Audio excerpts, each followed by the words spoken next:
आज की बात। स्वागत।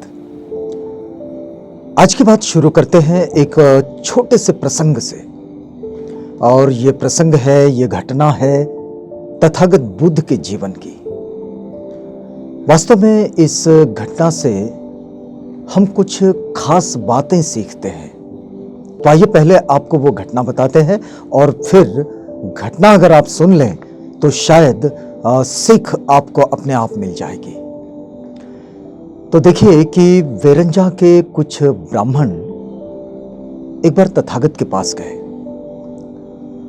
उस वक्त एक परिपाठी भी ये थी कि भिक्षु संघ ये एक निश्चित जगह पर रुककर, वैसे ये संस्कृति बौद्धों में अब भी चली आती है कि एक जगह रुककर बौद्ध भिक्षु वर्षावास करते हैं वर्षा काल में। लेकिन उस वक्त की बात ये थी कि वर्षा काल में जो जंगल के रास्ते थे, छोटी छोटी पगडंडियां थी और रास्ते बंद हो जाते थे, नदियां भर जाती थी, अपने उफान पर होती थी। और ऐसे में एक जगह से दूसरी जगह पर जाने के लिए, एक स्थान से दूसरे स्थान पर जाने के लिए कोई व्यवस्था नहीं बन पाती थी। तो इसके कारण ये जो वर्षा का पूरा काल होता था, 3 माह का, 4 माह का, इस काल में भिक्षु एक जगह रुक जाते थे।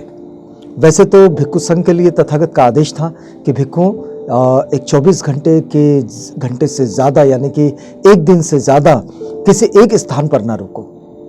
और उसके पीछे उनका अपना एक फिलॉसॉफी थी, एक व्यावहारिक भी फिलॉसॉफी थी उसके पीछे कि जो भिक्षु घर से निकल पड़े हैं वो अगर एक जगह पर बहुत ज़्यादा समय तक रुकते हैं तो उस स्थान के प्रति उनके उनके मन में एक मोह उत्पन्न हो जाता है।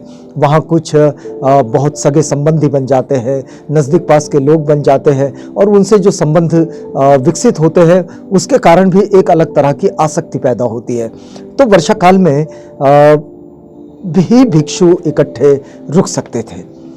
अब देखिए कि वेरंजा के ब्राह्मणों ने जब वर्षा काल में भिक्षुओं को निमंत्रण दिया तथागत के साथ, तो तथागत भिक्षु संघ के साथ आनंद भी थे और सब लोगों के साथ वे वेरंजा के लिए पहुंच गए। अब वेरंजा में पहुंचने के बाद वर्षा काल का समय है और वेरंजा में उस समय अकाल पड़ा हुआ था। अब देखिए कि अकाल पड़ा है तो पूरा गांव ये अकाल की समस्या से गुजरने के कारण आर्थिक दृष्टि से कमज़ोर हैं। उनके पास में धन धान्य की कोई खास व्यवस्था नहीं है और वे इस प्राकृतिक आपदा से वे जूझ रहे हैं। और ऐसे में भिक्षु संघ वहाँ पर रुका हुआ है। अब जिन्होंने निमंत्रण दिया वो निमंत्रण देने वाले लोग बड़ी पेशोपश में थे कि अब क्या किया जाए।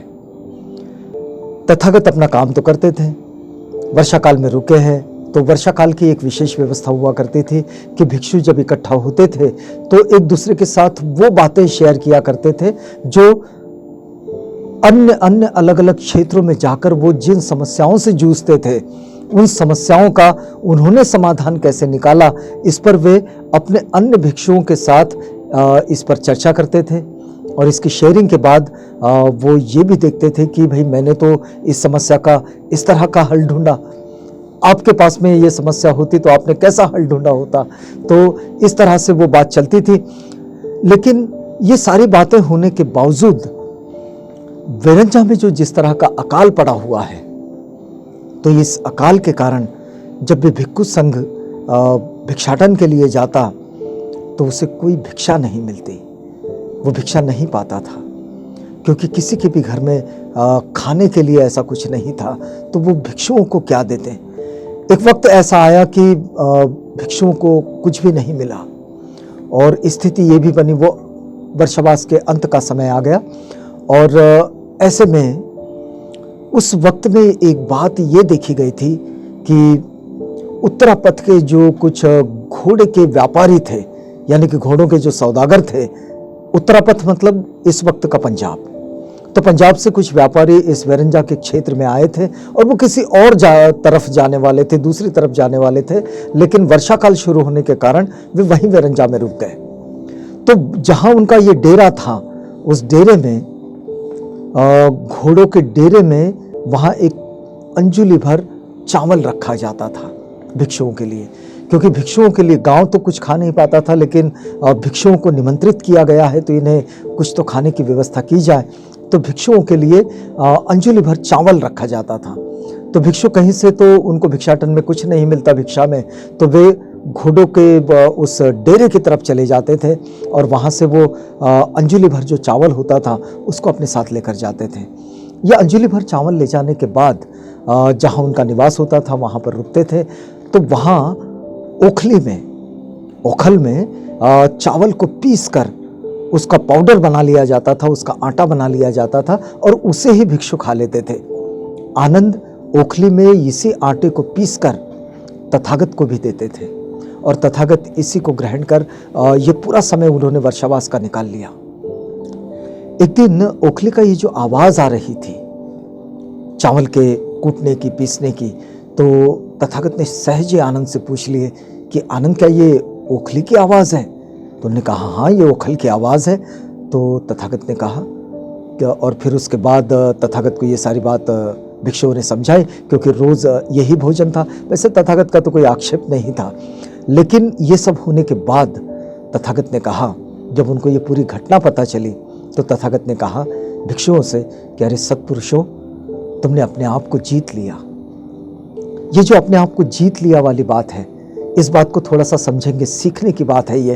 और फिर उसके बाद उन्होंने कहा कि चलो हम लोग विरंजा के उन निमंत्रकों को से मिलना चाहिए जिन्होंने हमें निमंत्रित किया, उन निमंत्रक ब्राह्मणों से मिलने चलते हैं। और फिर वे विरंजा के उन ब्राह्मण के घर चले गए और उनसे कहा कि भाई आपका ये निमंत्रण जिस पर हम अब यहाँ पर आए थे, अब वर्षा काल खत्म हो गया है, हम यहाँ से जा रहे हैं। आप सभी के लिए मंगल भावनाएं हैं और इस अकाल की पूरी मार से आप लोग बाहर निकलेंगे। वहाँ से ये बात कहते हुए फिर तथागत निकले वहाँ से और वो एटा की तरफ निकले, फिर वहाँ से संकिसा और संकिसा से होते हुए कन्नौज, जिसे कि आप कहें कि जिसे कान्यकुब्ज कहा जाता था उस वक्त में, आज उसका नाम कन्नौज है। ये सब उत्तर प्रदेश का इलाका है। और फिर वहाँ से कन्नौज से निकलने के बाद प्रयाग प्रतिष्ठान से होते हुए गंगा को पार कर फिर वे वाराणसी पहुँचे और फिर वाराणसी पहुँचकर वहाँ से चारिका करते करते वे वैशाली पहुँच गए। लेकिन इस पूरी घटना में एक जो बात बड़ी महत्वपूर्ण है कि सत्पुरुषों, तुमने आज अपने आप को जीत लिया।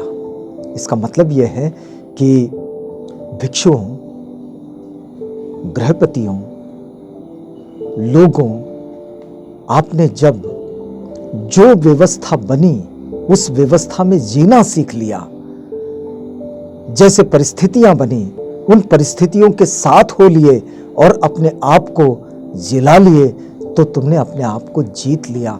ये तथागत कहना चाहते हैं। और फिर जब ये बात भिक्षु संघ को पता चली कि तथागत ने आज एक बड़ा बेहतर कॉम्प्लीमेंट दिया है, तो उन सब ने उनके प्रति साधुवाद व्यक्त किया। और भिक्षु जीवन की ये जो रीत है, गृहपतियों की ये जो रीत है, बौद्धों की जीवन शैली की ये जो रीत है, देखिए कि आज तक सारी दुनिया के बौद्ध इस बात को अपने जीवन के साथ जोड़े हैं। जहाँ जहाँ भी हम लोग बौद्ध समुदाय के वो लोग देखते हैं कि जहाँ से मदद आती है। आज भी कोरोना का ये जो संक्रमण काल रहा और इस संक्रमण काल में पूरी दुनिया से लोगों ने एक दूसरे को मदद की और इसमें बुद्धिस्टों का योगदान जो है वो बड़ा उल्लेखनीय है। हमारे यहाँ भारत में भी एक बड़ी मदद थाई समुदाय से आई है।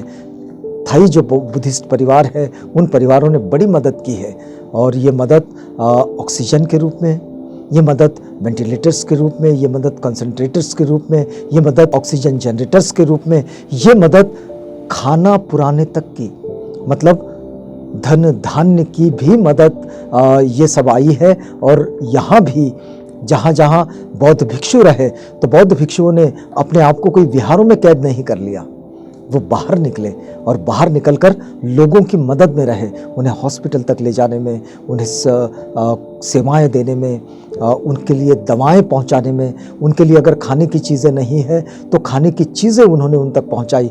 और भले ही उन्होंने उस वक्त में कोई भिक्षाटन नहीं किया, उस वक्त में उन्हें क्या भिक्षा मिली या नहीं मिली ये तो वे ही जाने, लेकिन उन्होंने लोगों के लिए अनाज की व्यवस्था की, धन धान्य की व्यवस्था की। और ये जो विशेषता है जो तथागत की सिख से उस वक्त से चली आई है, ये बात आज भी चली आ रही है। तो यहाँ रुकते हैं इस वादे के साथ कि अगली कड़ी में आपसे पुनः मिलेंगे जब हम आज की बात को आगे बढ़ाएंगे।